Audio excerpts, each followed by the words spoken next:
Welcome back, everybody. This is another episode of Conversations on Anarres. My name is Joseph Orozco. I'm the co-director of the Anarres Project for Alternative Futures. The Anarres Project is a forum for conversations and initiatives and projects that try to envision a future free of exploitation, domination, war, and empire. My guest today is someone that we've had on the program before, but I'm looking forward to exploring the limits of the Dune universe with. Dune, by Frank Herbert, of course, is a powerhouse in American and science fiction. Dune, the novel, came out in 1965 and immediately won the Nebula and the Hugo Awards, but since that time has become this massive powerhouse. Herbert himself wrote six novels in total in the universe, and of course the books now have grown through the work of his son. And there are now numerous different kinds of entry points into the written Dune universe. Uh, Dune has been captured in visual media, most notably in 1984, I believe it was, with the first Dune film. There was a short miniseries on sci-fi in the early 2000s that captured the Dune universe up until, I believe, Dune Messiah. And most notably, however, Villeneuve has captured Dune in his two movies. So Dune 1 in 2021 came out and won six Academy Awards, three Golden Globes, a Grammy, and it was marked as one of the top 10 films of 2021 by the American Film Institute. Villeneuve followed this up in 2024 with Dune II. This film so far has grossed $714 million globally, surpassing the net gross of Dune 1, and is now the fourth grossing film of this year. My guest today has written a critical review of Dune 2, focusing on the lost radical potential of the film. We wanted to invite him to talk about the limitations of this movie, the limitations that it puts on our imagination for thinking about alternative futures. He's been a guest before on this program, talking about the anarchist themes embedded in the first season of the series Star Trek Picard. So we want to welcome him back. My guest today is Javier Sethness Castro.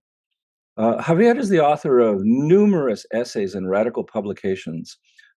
And most notably, though, his books include some of the following: Imperiled Life, Revolution Against Climate Catastrophe in 2012, Eros and Revolution, The Critical Philosophy of Herbert Marcuse in 2016, and most recently, Queer Tolstoy, a psychobiography in 2023. So welcome back to the program, Javier. I'm really glad you're here. Thanks so much, Jose Antonio. Thanks for inviting me back to Anarres to chat once again. Yeah, no, I always enjoy our discussions. I'm thinking of you as one of the regulars of our little collective. So I want to get right into this with the discussion of your article that you wrote for The Commoner, an anarchist UK publication. Your essay is entitled "Dune Part Two: A Film of Anti-Muslim Erasure." So before we get into the sort of discussions about how uh, Herbert and Villeneuve portray Muslims and Arab culture in the universe, I wanted to ask you about your entryway into studying Dune. How did you first get interested in Dune? I know that you're obviously a science fiction fan. You're a big Trekkie. But what brings you to the Dune universe? Sure. Thanks again for inviting me. Like I said, I'm really also looking forward to this conversation. And let me just briefly introduce my interest in Dune. So I first read Herbert's Dune about 15 years ago in my early 20s. I started with Dune and I read the rest of the series, the original series written by him, plus a few of the books written by his son, Brian, as well, together with Kevin J. Anderson. And this was actually at a time that shortly after I had converted, so as you might say, to anarchism, in the sense of committing mentally, politically, and emotionally to the cause. At the same time, I had recently come back to Los Angeles after volunteering as a teacher in the West Bank of occupied Palestine for a few months. When I was back in LA, I was working as a tutor for middle and high school kids while reading Kim Stanley Robinson's Mars trilogy and staying at the family house. I had heard that Dune was an allegory for collective action to shut down global oil production. And so I was really interested in all these intersections that Dune has to offer. These include interplanetary politics, neocolonialism, ecology, resistance, and revolution. I was really especially taken by Herbert's juxtaposition of Middle Eastern and North African history and politics in the deep future. So since then, I had been looking forward to seeing Quebecois producer Denis Villeneuve's two-part film adaptation, though not without some reservations and trepidation. And to your point, thanks for introducing the other film adaptations. I really did enjoy David Lynch's, as well as the sci-fi miniseries. So I wrote a bit about Dune in an essay published on The Column in 2021 about dystopian sci-fi, and then wrote a review of Dune Part 2 for the journal, which was published in August of this year. Let me just ask you, kind of off the cuff. Um, do you have a favorite of the novels in the first original six novels? Because I spent this summer doing a review of some of them. I hadn't read all of them, and so I wanted to read this. And when your article came out this summer, I was in the midst of reading Heretics of Dune, and so I was really excited about what you were writing because I was immersed in the universe in this kind of way. But I was just wondering whether any of those particularly speak to you personally, or ones that you think that are important for us to pay attention to if we want to get into the Dune universe. So I guess I probably like the first two the most. The other ones I found a little bit increasingly bizarre and difficult to understand. Like I can at this point I can hardly really remember the plots of like Heretics of Dune or Chapter House Dune. I mean, God Emperor of Dune was very interesting. It was like extremely just, psychedelic and bizarre with Leto the Second, Paul Atreides' son becoming a big worm and becoming this like almost omniscient emperor kind of figure. Very interesting in a certain way, but also just like totally bizarre in another.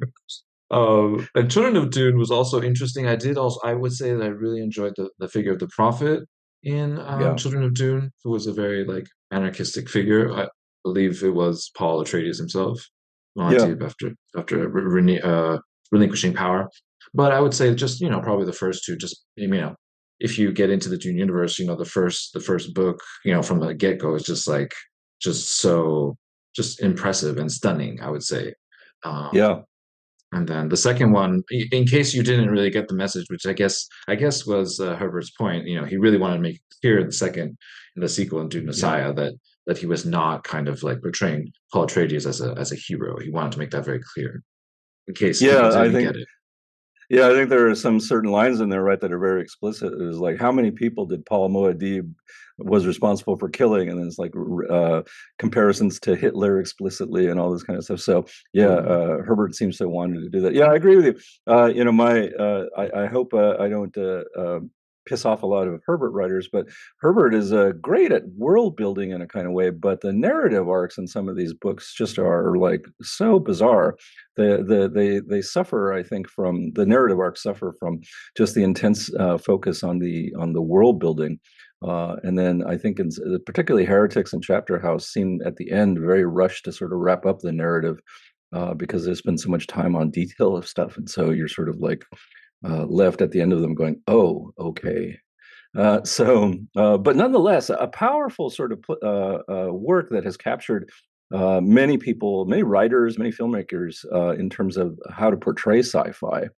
But as you know, as you've written and as you've talked about, there are and a lot of different folks have written about how Herbert was, part of the brilliance of Dune was the way in which he incorporated all of these different kinds of political concerns, environmental concerns, concerns about cultural politics, and then just generally kind of statecraft uh, intricacies into his work.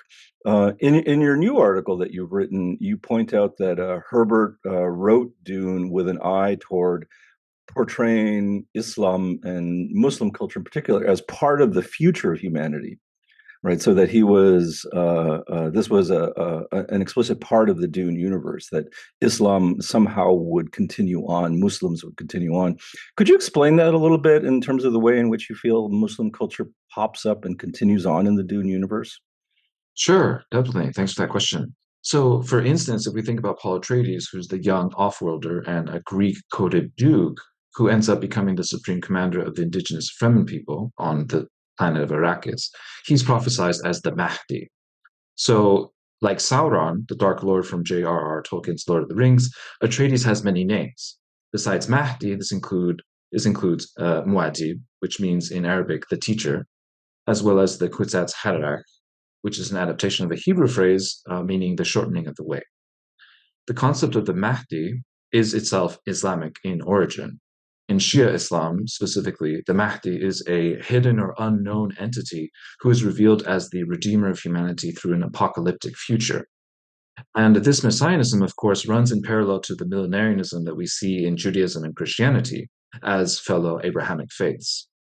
As Marguerite Azizi points out as well, Herbert's vision of the Fremen Revolution led by Muad'Dib echoes Sudanese history. In 1881, the self-described Mahdi Muhammad Ahmad led a popular revolt that liberated Sudan from the Ottoman Egyptian domination until its conquest by the British Empire in 1899.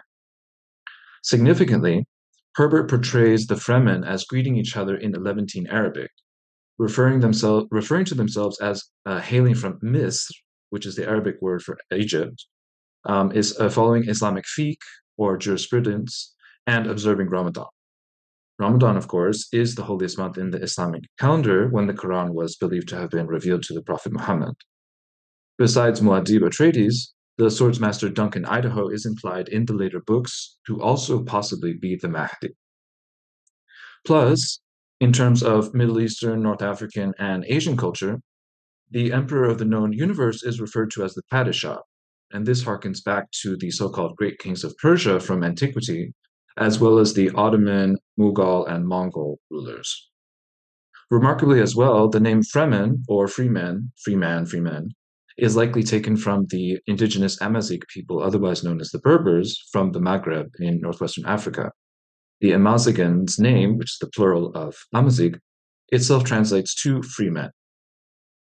So the universe really is just Dune is just suffused with all these kinds of references in this kind of way. One thing too, I noticed that in reading one of the later books, I believe this was Chapter House. Judaism plays a big role later on in this as well, explicitly, right? That there are explicitly a small community of Jewish folk who play a real important role in preserving the Bene Gesserit at the end of that book, and it was very sort of interesting. I was trying to figure out why Herbert had this Jewish community explicitly be or have such an important role in Chapter House. Do you have any sort of sense about the the the the preservation of Jewish culture in Dune? So, well, certainly, as you know, the Kwisatz Haderach being one of the many names of Paul Atreides, I think that's one of the aspects because it's kind of like, it's one of the manifestations of him, right? If you think of like many of the different religions, like Hinduism, there are many manifestations of different gods, or even in Islam, Allah has many different names, and so I think that in that certain sense, the Paul Atreides being Mahdi, being Mahdi, being Kwisatz Haderach, it's like a combination or unity of these different faiths in a certain way, and that's kind of what I think Herbert is getting at for his vision of the future being that it's kind of politically, culturally, religiously a lot of melange, a lot of overlap, a lot of intersections, maybe. Um, Mm. and so, but I think the other thing that I can see, I don't recall what you're talking about. Sorry, like I said earlier, I don't really No, it's fine. remember the details of the later A lot books, of people but haven't read those books either, so it's no big spoiler, but Jewish people save the Bene Gesserit in Chapter House. cool. That's awesome. But yeah, no, the only other thing I can think of is the Fremen themselves, because they are like a Yeah. nomadic people. It's very similar to the book of Exodus from the Bible, right? where Yeah. they are, they originally are from Earth, but they've migrated, they've been displaced, I believe, Yeah. enslaved, Yeah. Yeah. forcibly removed and migrated and displaced and so on. So I Yeah. think that's another parallel. Yeah, but what we can say then, just generally, is that the future vision of humanity, right, 10,000 or so years from now, for Herbert, is one in which many of these kinds of faith traditions have transformed, morphed in various ways, but continue on in the traditions and the oral histories of these different people as humanity has expanded out into the galaxy, and the galaxy is pluralistic and multicultural in this way. Yeah. Yeah. Well, so importantly, then, what your review does in the commenter is you say, all right, so here's this really multiracial, multi-ethnic, pluralistic faith humanity. All of this gets effectively diminished or, in fact, erased in Villeneuve's Dune Part Two. That all of the Muslim references that you've been talking about get muted or just simply erased from the film. Could you explain what you mean by this erasure, and what are some of the examples that come to mind that Villeneuve did that sort of downplay this kind of vision that Herbert had? Sure, yeah. So when it comes to, classically, when it comes to adapting novels or other media to film, we often see that there's a great deal of artistic license and discretion that producers and screenwriters and visual artists will make in terms of the source material. So the two Dune films directed and co-written by Villeneuve that have come out in recent years, Islam and Middle Eastern and North African culture are almost non-existent. The only exceptions, and I'll mention another one in a few moments, is that they do retain certain names, such as the Mahdi, the other name of Dune being Arrakis, which is Arabic for the dancer, um, and a couple of others. But in any case, while the Fremen uprising led by Paul is described in Herbert's book as a jihad, this word does not appear in either of the films, either in translation from the Fremen language or explicitly in English. And the Fremen language itself, which is called Jacobsa, spoken in the films, has been consciously stripped of the Arabic base that Herbert envisioned for it in his books. And when I was thinking about it, actually, this erasure reminds me of the dystopian language Newspeak, from George Orwell's 1984, which is being developed by the Stalinist rulers in order to simplify people's thinking and remove their critical thought. That was just an aside, but going to the kind of nefarious nature of these changes that have been made. Um, I would say perhaps that the worst example of this type of erasure is the change to the war cry that Paul utters to the Fremen that are assembled before them before they begin their attack on the Harkonnen. This takes place in the second film, Villeneuve's second film. So in the novel and in David Lynch's film adaptation, Paul Atreides yells, "Long live the fighters." And in the novel itself, Muad'Dib utters this slogan in Arabic, and he says, "Ya ya shuhada," or maybe it was the Fremen who respond in that way. But either way, "Ya ya shuhada" is literally explicitly mentioned in the text. And so this, if we analyze just this slogan by itself, we can realize that it definitely comes from the Algerian Revolution, which was raging before, and resolved shortly before this book came out, which was a slogan that the Algerians used to recall their martyrs in the struggle against French colonialism.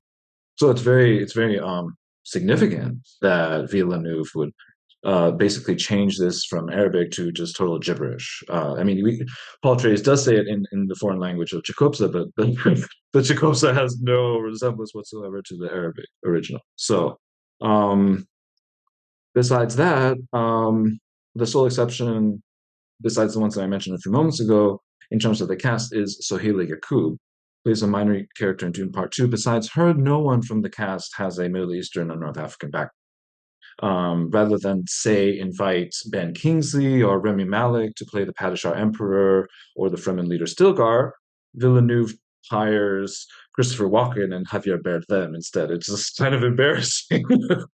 So, one of the vague and indirect nods to Middle Eastern and North African Islamic culture would be in the film's costume design, certainly. Another would be in the soundtrack. Um, Beyond these, Dune Part 2 only briefly portrays collective prayer among the Fremen, who, in Herbert's book, do practice what he calls Zen Sunni faith, to the point we were talking about earlier in terms of blending, I guess, Zen Buddhism and Islam. Um, so, as I mentioned in my review on the commenter, when it comes to the Muslim practice of prostration and prayer, which is known in Arabic as sujood, Villeneuve's lens excludes it almost entirely in Dune Part 2. It's almost like he's scared to challenge this everyday Islamophobic, Orientalist, and imperialist dehumanization of Muslims by actually showing this ritual on screen. And therefore, by erasing Islam from the panorama, he reinforces this hegemonic taboo that underpins so much genocidal violence today. I would say that by hollowing out Dune through profitable racism, Villeneuve obliterates the logical and intuitive connection between the story and our own world, especially when it comes to the ongoing Gaza genocide. Interesting. All right. So part of the argument is that um, that Herbert wanted explicitly to connect this future to our world. And as you pointed out, he's drawing particularly on revolutionary struggles in the Arab Muslim world in his own writing at that time. But that it becomes it's muted or erased in the portrayal nowadays, so that you have vague glimpses perhaps of Islamic or Muslim culture, but without any of that kind of historical or deep connection to real world practices. Absolutely, I would say it's just extremely superficial. Yeah, Totally like I was the spectacle, society of the spectacle, the culture industry, like everything that, yeah, or what you happens. might expect sort of Western Europeans to imagine what Muslims do when they pray or how they talk, right? From the standpoint of, I mean, from many sort of Western European, North American kind of folks, right? Arabic may as well sound like the gibberish Chakobsa. Absolutely, and I was interested to know. I haven't researched this question, but it would be interesting to investigate whether and to what extent Villeneuve and company had like Middle Eastern and North African Muslim consultants or people who were helping them to craft the filming. I know definitely that they exploited Jordanian, Palestinian, and Arab labor, and I'm sure other people when they were doing the filming in Jordan and the UAE and stuff like that. But in terms, so it's kind of funny because they use the beautiful scenes, but the people are erased. So that's just the typically colonial practice. And to this point, I didn't mention this in the review, but it would also be interesting to investigate whether Villeneuve himself, his family, or whether they were involved in Algeria. Or something. I don't. That could just be spiritorial, but it could also explain some Well, things. that's interesting. I wonder too, like why, further investigation, not only that kind of connections, but also, as you mentioned, why was this erasure of Chakobsa? Why was that turned into? I was trying to look into this exactly, like because it's spoken quite a bit, and you do see the sort of captions when, for instance, like when Stilgar is speaking quite a bit, but what are the origins of that language in the film? Like, how did they, were they actually asked to read something written in this language, or were they just told make something up as you're improvising and make it sound exotic? Well, so my understanding is that they did have like a specific person who crafted the language for the films. I don't remember his name, but I think I mentioned, or I linked to it in the review. And I saw that they actually asked him this question, like, why, to this point, like, why this discrepancy in Herbert's book? There's a lot of Arabic in the films we hear, almost none. So why is this? How can you explain this discrepancy? And so apparently the guy said, oh well, I mean, Arabic and Islam is just it's so familiar to us now, so it doesn't we don't really need it. Something it didn't really it was kind of nonsense, but that's more or less what the guy said.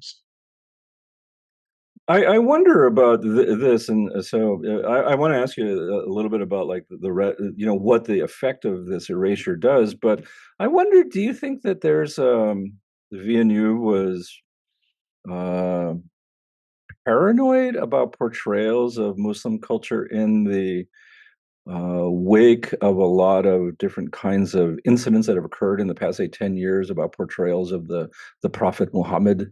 Was worried about the ways in which this might be portrayed as insensitive. So, Mm, worried about being insensitive, the sure. result is then erasure. It's that's definitely a possible explanation. Not one that I've explored. I do. I mean, I'm not super familiar with his films. I know he did the Blade Runner uh, Resurrection. I believe earlier in his career he did also do a film about Middle Eastern and North African migrants in France and their struggles with discrimination and racism, things like that. So when I learned about that, that seemed to be a bit of a confounding factor to my thesis, which is that he's kind of being like consciously racist in erasing all of this, and maybe even like hiding some kind of imperialist desire. But it's possible that, to your point, that he's trying to be sensitive and trying not to provoke kind of like some kind of a reaction. But I think another thing that's coming up for me right now is also that he might not want to provoke a reaction like with the cartoons in Danish newspapers or in that French newspaper. The name Yeah, I'm yeah, forgetting it right yeah, now, but I think he also would like to avoid. He wants to kind of keep it in the middle. He doesn't want he wants to avoid having like alienating his audience, as you were mentioning a yeah, few minutes ago, in terms of the mainstream Western European North American audience, cinema going audiences. But also, I think he doesn't want to necessarily go too far as to actually. I mean, to my point, like I don't think he wants to give voice or give space or visibilize Middle Eastern, North African culture or politics because he has maybe some interest, maybe whether it's political, personal, or simply commercial, yeah. profitable business based, business oriented, business calculation, that it would be more profitable to actually do so than not to. I don't know. Yeah, yeah. No, I think that this is interesting. I mean, particularly too, given one of the other big sci-fi films that he worked on from 2016, Arrival, which the whole sort of foundation of that film is the importance of communication, language, and the ways in which clear language is important to avoid miscommunication. Uh, to sort of like play with the language that's so rich in this universe that the way Herbert is an interesting choice. Villeneuve is obviously familiar enough with the importance of language and communication, but something that he didn't think needed to be as done here, and so that raises that question that you're asking, like why this choice? Um, well, so let's ask about this erasure that you're talking about of Muslim Arabic North African culture in Dune. Um, this seems, in your view, as you write, that this muting um, essentially robs the film of any connection to the radical revolutionary message of Dune. And I was wondering if you could fill this out a little bit more for us. What is that message? We've talked a little bit about it already, right? That what you think that Herbert was doing was trying to portray the future of humanity as really rich and pluralistic. Is there more to the revolutionary message of Dune that you feel the films do not capture very well? So this is a great question. I know it's very controversial and debatable question of Herbert's politics. So I would say that Herbert presents a mixed and even contradictory message when it comes to politics. For one thing, in Dune, the first Dune book, he very graphically documents the utter brutality of imperialist, capitalist, bureaucratic domination in a way that is satirical toward the rackets that are represented by the Carino Empire and the great houses, including, of course, House Atreides and, of course, House of Harkonnen. He presents a revolution and war of national or planetary liberation, a jihad which overthrows the old feudal order. So far, for me, that's great. With the glaring exception of, Herbert's xenophobic portrayal of Dr. Dewey as the traitor to House Atreides, and his highly homophobic portrayal of the vile Baron Harkonnen, who overthrows Atreides in a palace coup. So in the sequel to Dune, Dune Messiah, readers learn that the Fremen Jihad dialectically reproduces and intensifies violence and oppression. Through his critical depiction of Paul as a white savior and false messiah, whose quest for power ends up using the Fremen to kill billions and sterilize numerous planets, the author focuses on the downsides of the revolution in a way that could be consistent either with right wing or anarchist politics. Paradoxically, as an author who grew up among socialists and anarchists, but who sadly worked for Republican politicians as an adult while affirming the role of violence and eugenics in his art, he appears to have advanced two entirely opposed political programs.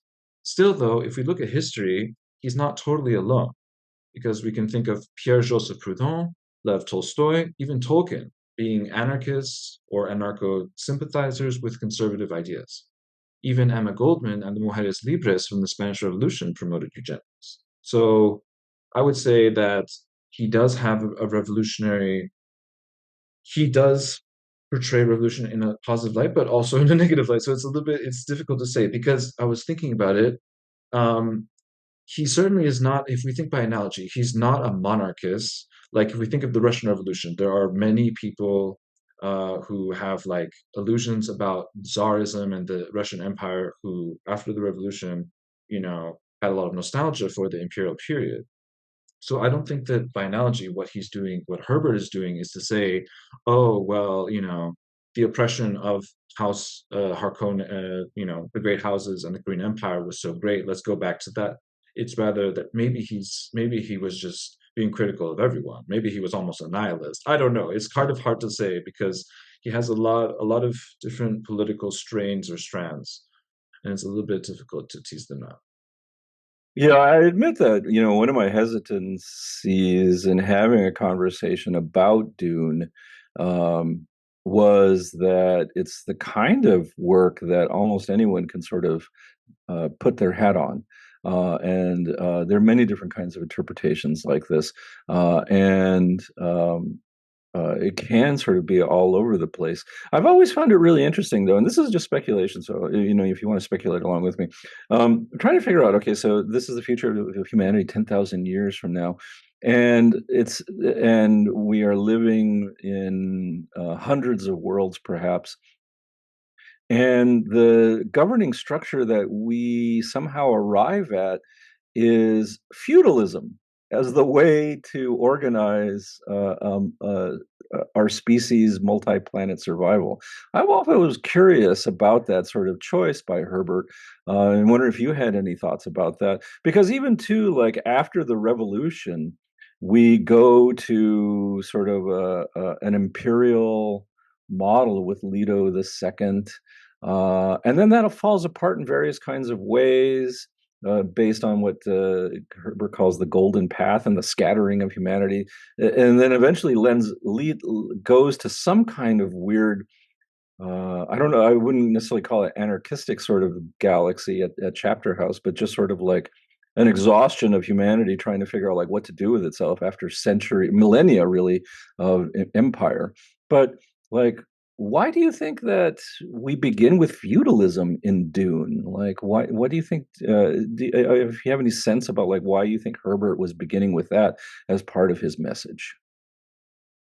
Yeah, that's a great question. I mean, possibly like by analogy with going back to the Russian Revolution and Russian history, like I think maybe it sets up an easy bad guy in terms of just a plot, right? So you have this extremely oppressive, hierarchical, brutal empire that is just like lording over all of these planets and upholding this vast architecture of gal galaxy-wide oppression. Um, maybe that's one reason. He also there's a large backstory which I'm not super familiar with, but there's I guess the Butlerian Jihad and something about there's some kind of like systematic destruction of artificial intelligence, and I guess maybe because of that, I'm not totally sure. I don't really know. I don't have a great answer for you, but I think that maybe I mean, okay, so to your point about the exhaustion by the end of the series, I think that I also get that sense from him. Like I have like I was saying in my answer a few moments ago, I think that, he had these contradictory politics and kind of a lot of doubt and questions.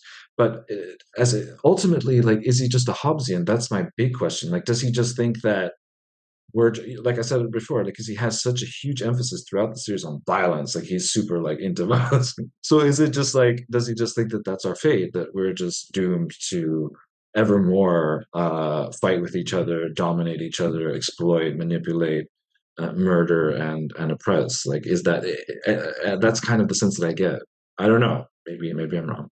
That's a good question. I wonder about that too. I mean, because the other thing that we haven't necessarily talked about, a part of this is that there is, of course, the figure of Paul Muad'Dib, but as you've mentioned, right, Duncan might be also the Mahdi. Duncan, of course, a big spoiler for everybody. Duncan, sort of exists throughout the whole series in this very odd sort of way. Some commentators I've seen sort of say that Duncan really is the voice of Herbert in this universe, right? And Duncan has a very odd role in all of this, and not clear exactly what he's doing, but there's a lot of coming together to preserve humanity and its traditions. That seems to be one of the important messages, is that we need to collectivize in some sort of way to keep humanity and civilization going in the midst of all of this violence. So I don't know if he's a Habesian in that kind of sense, but because I think ultimately there's a sense of hope in his books that we can pull things together, but for what purpose, I don't know exactly. Right, I still don't know. In even though I've done this kind of this year I've been doing this kind of review of all of the novels. I've never read them all together, but I still don't know. And I know that he died before he was able to sort of bring the series into its next level.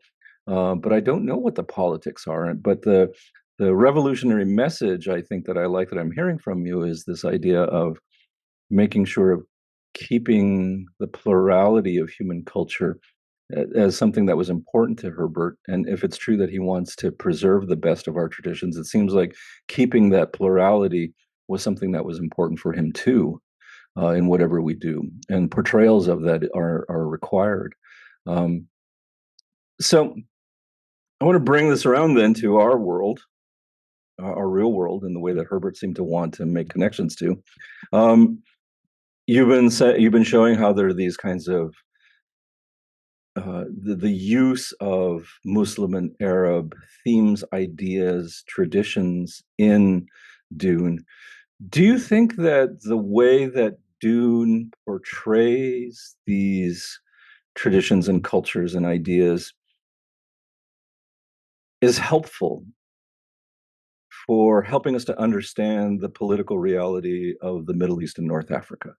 Do you think that the way that he uses these ideas, portrays them in the novel, help us then to be able to understand better, to connect better, to have a greater appreciation of things in that region, and particularly about what is happening right now with the destruction of Gaza and the Israeli incursions into Beirut, which to date now, I believe, are the casualties in Beirut, I think, are about 2,000 people now. Does Dune help us to make sense of any of this? Sure, I think so. Yes, and but before I get there, I want to make two prefatory preliminary comments to your point about Duncan Idaho from a few moments ago. I was actually just thinking. I think that you know, his troop. He has a little mini collective in that No ship, I believe, as I'm recalling from the chapter House Dune.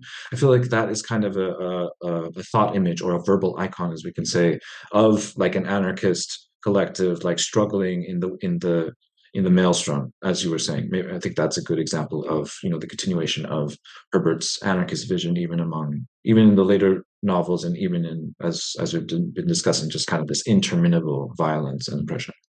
And another preliminary point that I wanted to make is that I think that Herbert's legendarium is extremely Islamophilic and Arab friendly, as opposed to the Islamophobia and anti-Arab chauvinism and anti-Arab racism that we see dominating Western politics, mainstream culture, and indeed, Villeneuve's film itself, I would say.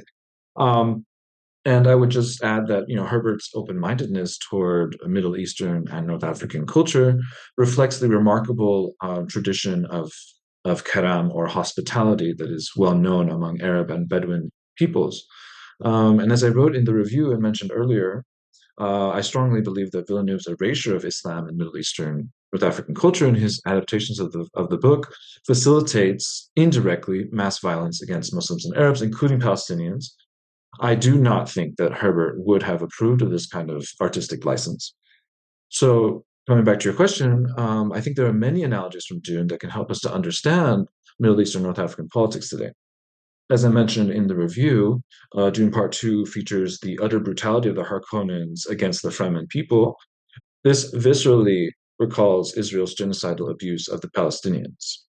Specifically, the Fremen's mass migration southward to flee the Harkonnen onslaught recalls Israel's forcible displacement of Gazans, likewise, to the south of Gaza. The Harkonnen siege of the Fremen Sich, or stronghold, which is actually an allusion to a southern Ukrainian Cossack region that was semi autonomous until it was destroyed by the Russian Empire, is eerily reminiscent of Israeli Prime Minister Bibi Netanyahu's policy of starvation sieges in Gaza.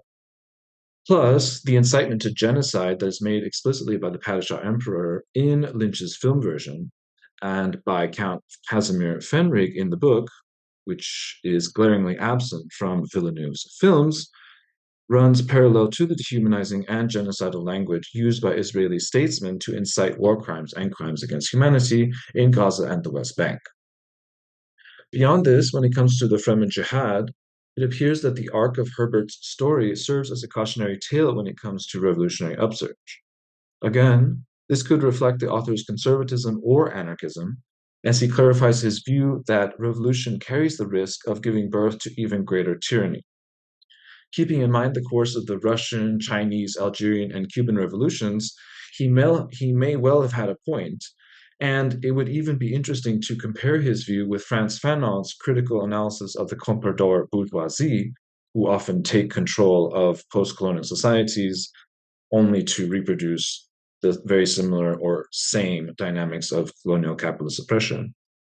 But I don't think it's necessarily as simple as Herbert would like it to be. I also think that Dune rightly warns against white saviorism by highlighting the dangers of hierarchical manipulation of oppressed peoples by privileged outsiders and privileged people in general. This has implications for international solidarity today, given that we must support besieged and colonized peoples like the Palestinians and the Ukrainians who are fighting for national liberation and self-determination, without insisting on leading them or guiding them for our own purposes. I would say, finally, that Dune critically calls on its audiences to challenge and overcome imperial narcissism and Islamophobia, which are foundational principles of US American society. To that last point, do you think that part of what Herbert wanted to do was to, through his art, to help shepherd Americans through beyond an imperialist kind of lens? Is that so? Because he's writing this in 1965. This is sort of the beginning of the kind of new frontiers stuff that began with Kennedy. But most notably, right, this is the sort of beginnings of I think troop deployment to Vietnam, right? So it's the very beginning of that sort of. And of course, he's writing the rest of the novels through all of the Vietnam War, the Vietnam invasion, the U.S. invasion of Vietnam. Do you think that part of his work was trying to disabuse us of this commitment? Yes, definitely. I have no doubt about it. I think, as I've been saying, the centrality of Arab, Middle Eastern, North African, Islamic culture it makes clear that that is one of his aims for sure. Doubt about it. Yeah, and I think that this yeah, also might reflect, as I alluded to earlier, his youth grounding in anarchist and socialist principles, because he did grow up, I believe it was on a commune that was owned by his grandparents who were socialists, but he was also very much connected with the anarchist movement in Washington State, I believe is where he grew up. yeah. That's right. There was an article, and once we find it, we can sort of link it in our program notes about the possible the portrayal of the Fremen, I think this article made clear, was deeply infused with some of the anarchist sentiments that Herbert might have come into contact with in Washington. And there's ways in which the Fremen are portrayed in the film that sort of give that kind of flavor. I think that at some point there's a conversation between Paul and Chani about how she says something to the effect of like everyone is equal here. Right. Right, and so there's sort of a sense that there's kind of an egalitarianism that runs in the Fremen that goes counter to the kind of hierarchical universe of the great houses. So that there's something very special about the Fremen, both in the film and in Herbert, as we're talking about now, and something that Paul sort of gives up in the movie. Right, this is one of the things that I know that we haven't talked about Chani and all of this, but it's been very controversial amongst fans about the way that Chani is portrayed in the films. She is not portrayed in the way that she is in the books, but from my reading, a much more interesting character than in the books because she's not all that interesting in the books. She's essentially just the mother of Paul Muad'Dib's kids, and then she sort of disappears. But here you have her sort of be the kind of conscience, I'm calling her the revolutionary conscience of Herbert. She seems to be the one that sort of says, "Hey, Paul is really taking this in a way that he said he wasn't going to me.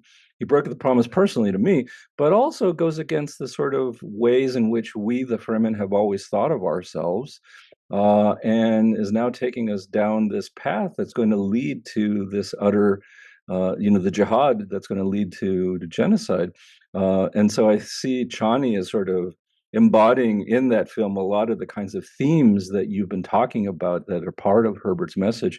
But this has not fallen very well on a lot of the ears of fans.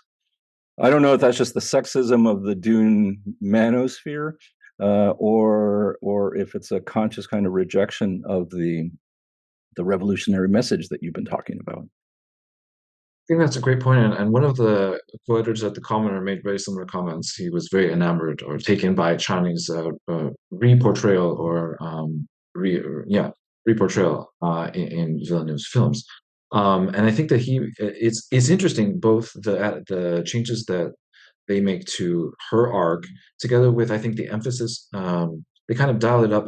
I'm having a difficult time recalling to what extent it was made explicit in the original book, but definitely in the films, Villeneuve makes a huge point of emphasizing that it's kind of a whole manipulation of the Fremen, that the Missionaria Protectiva of the Bene Mm-hmm. Gesserit is all just like a huge plot, conspiracy, imperial conspiracy to manipulate the Fremen and use them in order to serve the interests of the Bene Gesserit people, or sorry, the Bene Gesserit Yeah, sect. yeah, So I think that was a really interesting point, or emphasis that they made, stress, and similarly Chinese. And so I've seen some speculation that in the third film, which I guess is going to be an adaptation of Messiah, they speculate that Chinese not going to be the submissive wife that we see in the book, in the two books, but rather that she's going to probably be like some kind of a leader of resistance to Emperor Muad'Dib. So we'll see, I interesting. guess. Interesting. Yeah, yeah. Um, well, let me ask you then about your future work. What projects do you have going on? Last time we talked to you, you were just finishing up the work on Queer Tolstoy. You are a prodigious writer. I was looking over some of your accomplishments over the past, say, 10, 15 years. You write like a new book every couple of years and have like about 7 articles coming out at any one time. So, what's next for you? No, thanks. Yeah, no, well, I just actually a few weeks ago submitted the manuscript for the sequel to Queer Tolstoy. So that's going to be published Mm, hopefully next year. The title is Tolstoy's Search for the Kingdom of God, Gender and Queer Anarchism. So wow. that's looking at the second half of his life and also his art, his relationship, his marriage, and a lot of other things. The revolution, the Russian Revolution, and his influence and things. So that's exciting. That's coming up hopefully next year. And besides that, I'm working, co-editing articles on the Commoner. Perspectives is on a little bit of a hiatus this year, so I have been co-editing with them, but not recently. But I am thinking of, in my mind, writing a couple of reviews, maybe one for perspectives to submit and one to the commoner to submit. One would be of the new season of The Lord of the Rings of Power. I want to Oh try yeah. to analyze it kind of from an anarchist, or kind of in a similar vein with the Picard and the Dune articles, kind of like taking a look at the anarchist themes that we can glean in the series and in Tolkien, because as I mentioned earlier in our conversation, Tolkien did have some anarchist sympathies for Yeah. sure. And then beyond that, I want to write a review of this book which came out a year or two ago called Men at War, which is a book about the hidden homosexuality of soldiers in World War II. And I want to try to bring that together with the recent film, or the recent series, Masters of the Air, which was about the aerial bombardment campaigns against the Germans. So those are two projects that I have coming up, as well as we're trying to co-organize the next LA Anarchist Book Fair for next year. So those are some of the things that I have going on. Yeah, very busy. Exciting stuff. I'm looking forward to seeing what you have to say about the Rings of Power. It's a series I have not had time to get into yet, but I'd be curious to sort of see what you have to do with it. Maybe we'll have you back to be able to discuss that a little bit. Any more Star Trek reviews coming out from you? Have you been Well, I watching mean, any other Star Trek? well, no, because I guess because of the strike and other things, there's been delays on what's it called, Strange New Worlds. Although Yeah. I did watch Discovery. I like the season finale of Star Trek Discovery for sure. Good, good, So good. We should talk. We'll talk about that offline, perhaps, because Discovery. I like the way they sort of wrap things up, but still doesn't hit like I think my top three Star Treks. But we'll see what you think, because I know Lower Decks is now ending as well, and so we can talk about some of that at some other point. sure. But Javier, thank you. I appreciate your time. I appreciate your insight and your dedication to these kinds of themes. I always learn a lot from your work. So thank you very much.